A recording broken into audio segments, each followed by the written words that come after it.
এই যে শুনছেন, সাদা কাফন ছাড়া আপনার আপন বলতে কিছুই নাই। হকগুলো এই স্বার্থের কাঙ্গাল, বুঝলেন? এই স্বার্থ ফুরাই গেলে গা হকগুলি আপনার সাইডে চলে যাব গা। আর যখন হকগুলি আপনার সাইডে যাইব, তখন দেখবেন আপনার এই সাদা কাফনই একমাত্র আপন হয়ে থাকবো। তা বা কয়দিন কন?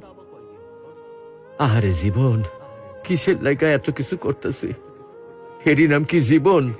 এই আছি, এইটাই ফুটুস ফুটুস। কিছুই তো আমার লোকে কবরে যাইব না। না যাইব আমার শখের মোবাইল ফোনটা, না যাইব আমার শখের গাড়িটা, আর না যাইব আমার শখের বাড়িটা।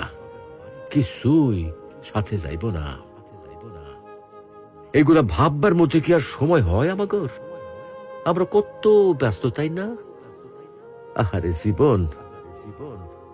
আসুন সময় থাকতে ইমানের পরিচর্যা করি, পরকালের পাথেয় গুছাই, পরকালের কথা ভাবি।